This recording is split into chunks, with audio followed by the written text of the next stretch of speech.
Welcome to another episode from Catholic Perseverance. Today we are looking at the decline in Catholicism in the West, post-Vatican II. Thank you for supporting this channel. Please don't forget to subscribe, like, share, and comment.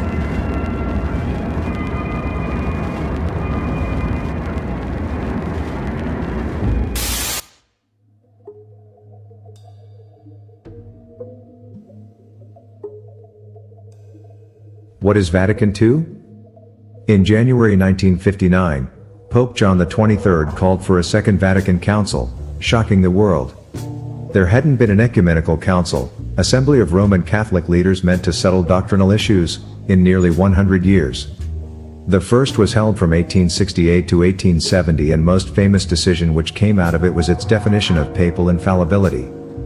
Following World War II, however, Pope John XXIII thought it necessary to reflect on the cultural changes that followed and reconsider church practices in accordance. The meeting brought together over 4,000 bishops and thousands of observers, auditors, sisters, laymen and laywomen to 4 sessions at St. Peter's Basilica between 1962 to 1965.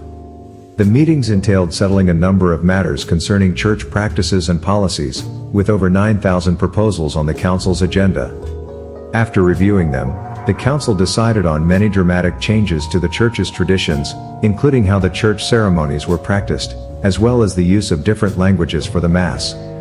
They also did smaller changes that were less visible but still vital, such as how the Church saw itself in their relationship with other faiths. These meetings were a productive success, with a total of 16 documents resulting from it, laying out the foundations for what we recognize as the Church today. The reasons for Vatican II. Simply put, Vatican II was created to help apply the truths of Christ to modern-day life. The 20th century had brought a new way of life to the world's citizens, with big changes such as World War II having a huge impact on even the smallest communities. The post-war cultural change saw migrants from America, Europe and South America traveling to new places and influencing social change. Many societies were seen to be Americanized, a term which is now referred to as modernization, meaning a progressive transition from traditional to modern society. The Church now appeared too strict and unforgiving for a world tarnished by war, leaving it unfit to rule a modernized society. John XXIII saw this and sought to combat it. When going forward with the council meetings, they strove to focus on the theme of reconciliation. Whilst they stated that the Church would never depart from the sacred treasure of truth that had been passed down for generations, they did highlight the Church's willingness to operate within the contemporary realm.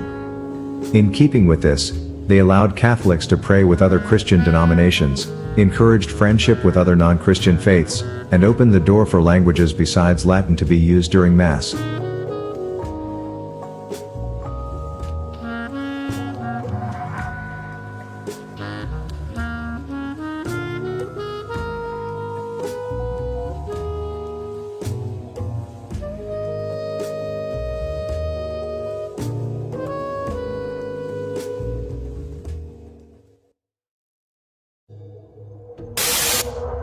Turbulent changes occurred in the Catholic Church introduced during and after the Second Vatican Council from 1962 to 1965. Indeed, throughout the whole of Western culture there was a massive shift that started.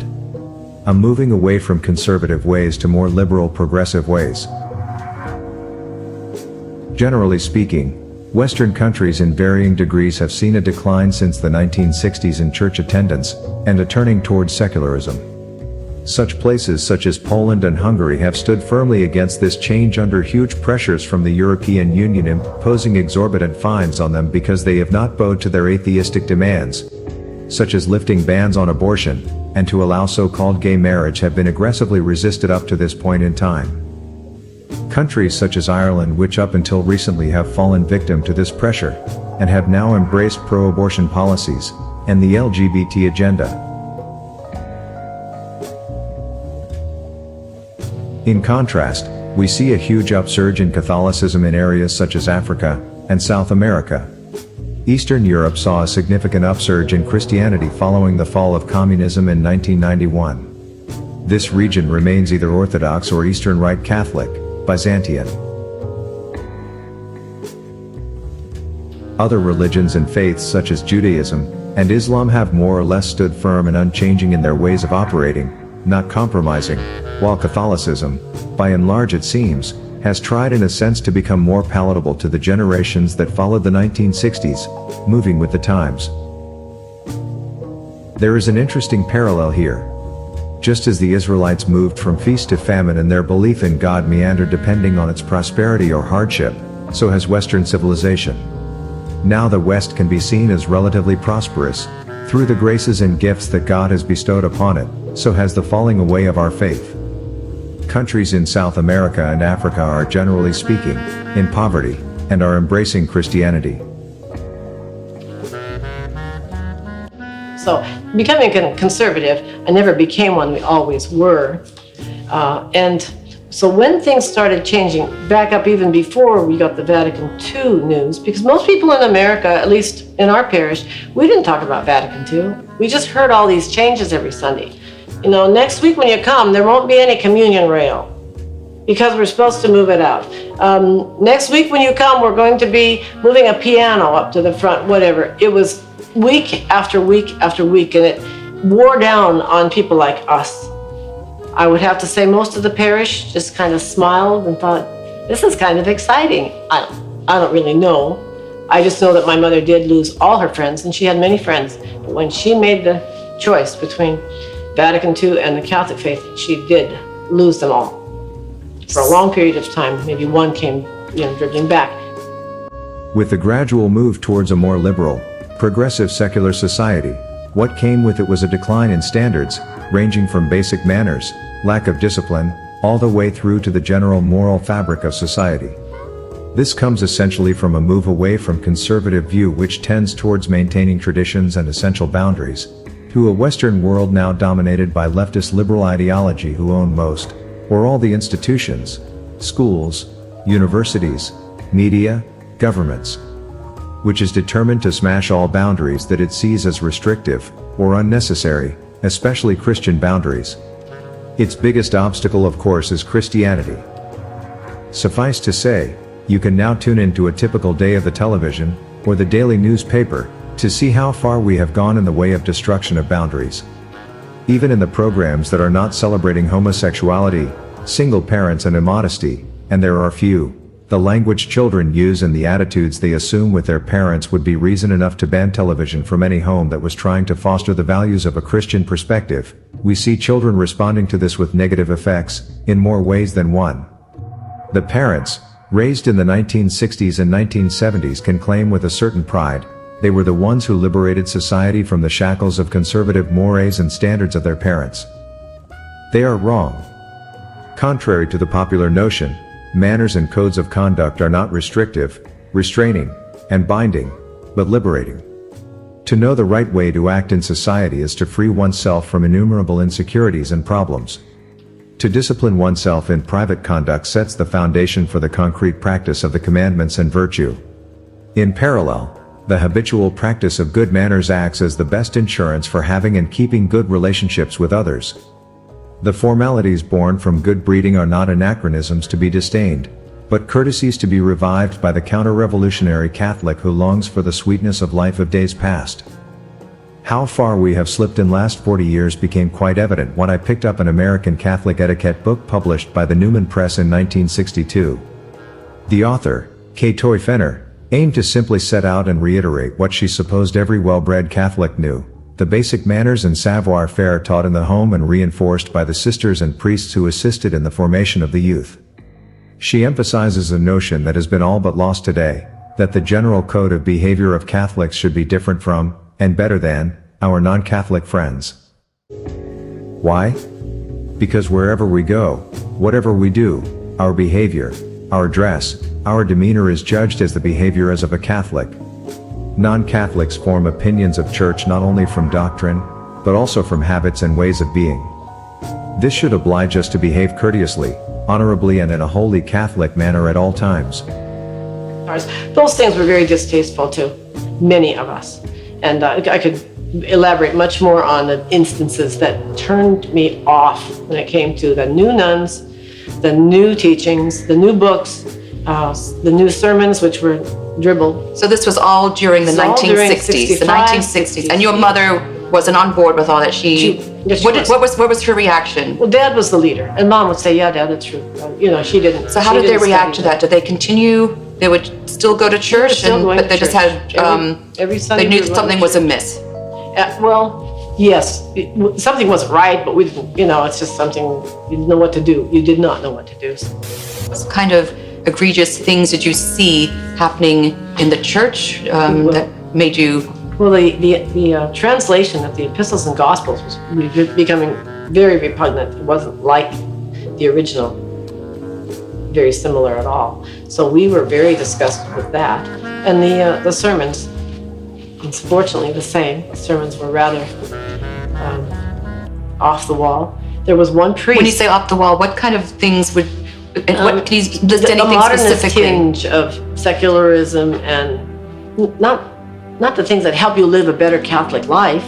Just I call it dribble, but that's not a very nice thing to say. Was there anything in particular about the faith that made you have any red flags, like this might not be Catholic? Is there anything that was there anything in particular? At that time, no. We were rather ostracized. It's true, because we were dressed in longer clothing. We didn't have habits yet at that time, but we were dressed in more modest clothing. And so the school that was across the street, we lived right across the street practically from the school, high school.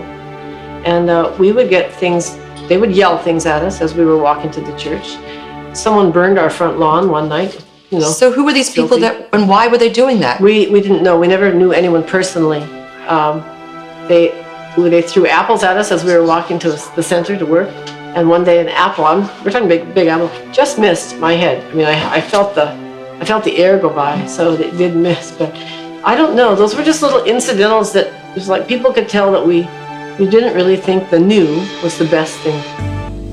What many parents do not realize is that courtesy, good manners and polite speech make up part of this training field for the practice of virtue. The wise parent who bequeaths his child the habits of courtesy and self-discipline can be certain that his children will naturally acquire respect for self and for others.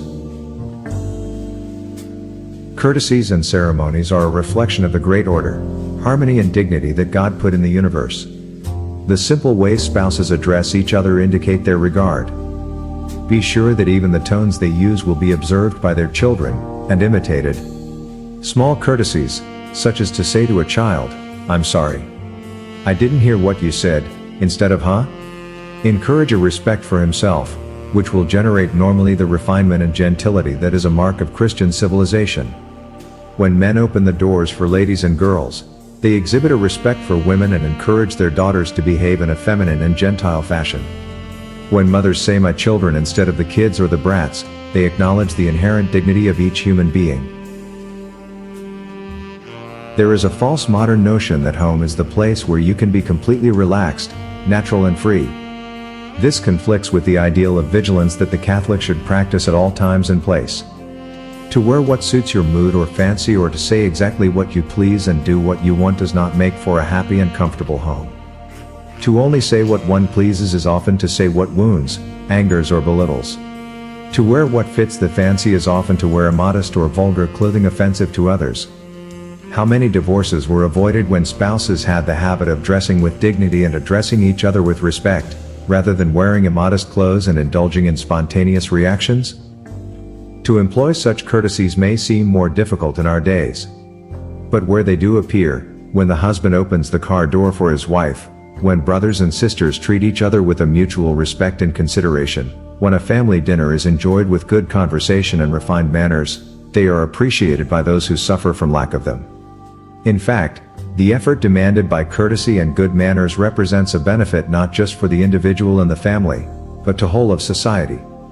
This love of courtesy leads to and develops a love of ceremony, a sense of sacrality, and a deepening reverence for God. In addition to teaching our children good manners and self-discipline in the home, we must educate ourselves and our children about the faith. The Christian is told, "Always be prepared to give an answer to everyone who asks you to give the reasons for the hope that is within you." 1 Peter 3:15. But in order to give reasons you must first know what you believe. You must also know why you believe it. and you must be able to share your beliefs. In short, you must know what's so great about your faith as a Catholic and indeed a Christian. Unfortunately, Christianity does not form the moral basis for our Western society.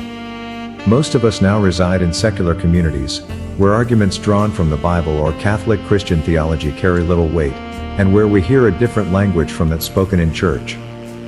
Instead of engaging in this secular society, most Catholics have taken the easy way out. They have retreated into a Christian subculture where they engage in Christian concerns. Then they step back into secular society, where their Catholic Christian identity is kept out of sight until the next church service. This divided lifestyle is opposed to what the Bible teaches. The Bible tells Christians not to be of this world, sharing its distorted priorities, but it does call upon believers to be in the world, fully engaged. Many Catholics have abdicated this mission. Instead, they have chosen a more workable, comfortable mode of operating. This is not a time to turn the other cheek. We need a renaissance to occur in the Church, to bring back and regain the magnificent traditions, way of life, culture, and faith that once was. Starting in the home with our families. Encouraging each other. Lifting our standards. Being proactive. But be assured, the challenges are great, from within and external. The atheist, and the liberal, progressive ideology mindset infecting the West, no longer wants to be tolerated. They want to monopolize the arena, and to expel Christians from it. They want to control every level of society, from schools and universities, to the mainstream media, and so on. They want to also discredit Christianity by not only claiming it as mistaken, but also evil. The Bible tells us in Matthew 5:13 to be salt of the earth and light of the world. We as Catholics are called to make this world a better place. Today this means not only confronting the challenge of modern atheism and secularism, but also strengthening our traditional Catholic faith. One in which we bring back the traditional identity. Where we don't compromise and waver to outside pressures. Where we remain strong in our teachings. We must remember that Christianity is the main foundation of Western civilization, the root of our most cherished values, where the latest discoveries in modern science support the Christian claim that there is a divine being who created the universe. Atheism, on the other hand, is motivated not by reason, but by a kind of cowardly moral escapism.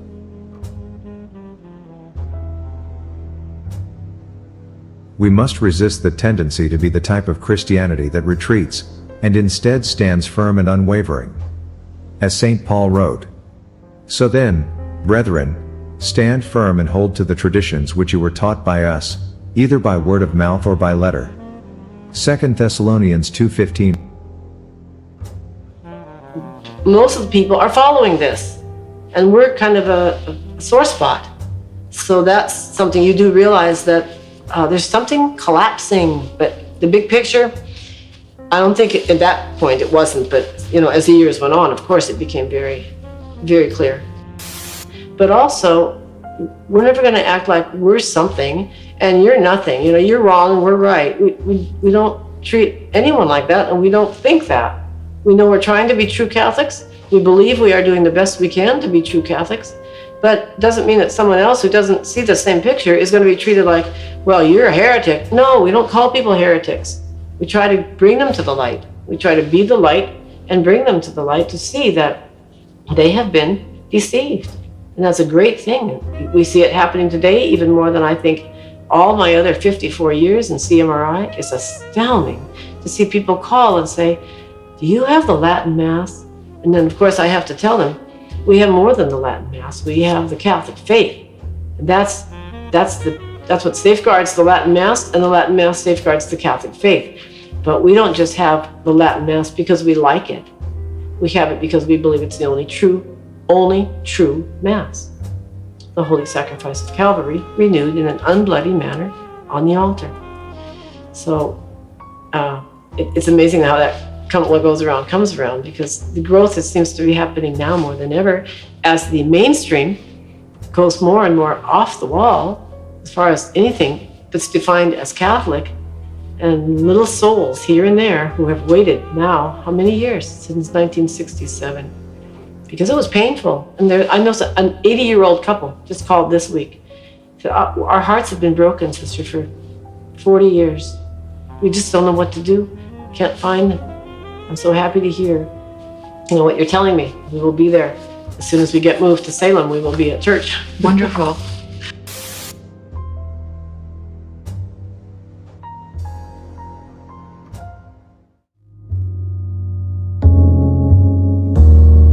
Things we can do to become better traditional, practicing Catholics.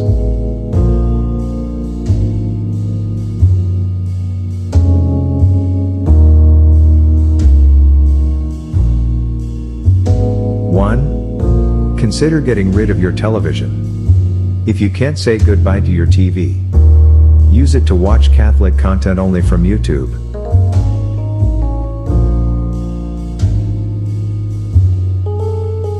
2. Avoid Hollywood and Disney. These are some of Satan's most valuable tools of disorder and deception.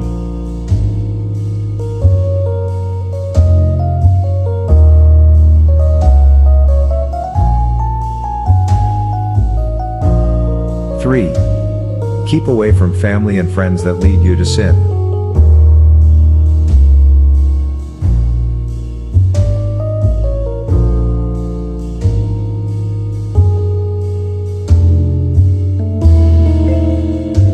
4.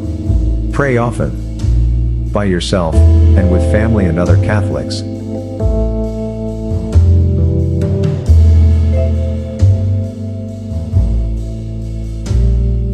5. Read and study your Catholic Bible daily. Good translations are Douay Rheims and Revised Standard Version's Catholic Edition, English Standard Version Catholic Edition. 6. Read literature connected to Catholicism. Know your faith. 7. Seriously consider homeschooling your children. Sending your children to a government or a so-called Catholic school in these times in the West will only produce an atheist. There are very few good Catholic schools left in the West.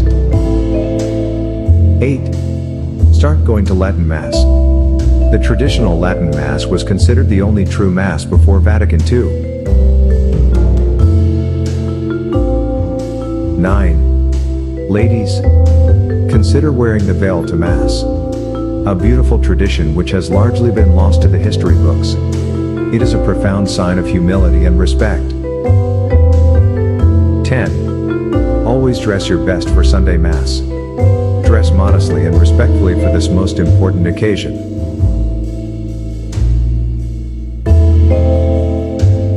11. Never feel embarrassed or ashamed of being a Catholic.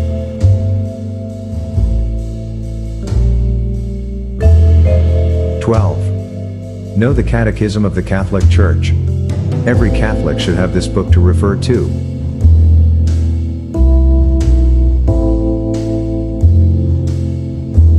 If you have any other suggestions, please let us know in the comment section. Be sure not to miss our next video on What's So Good About Catholicism?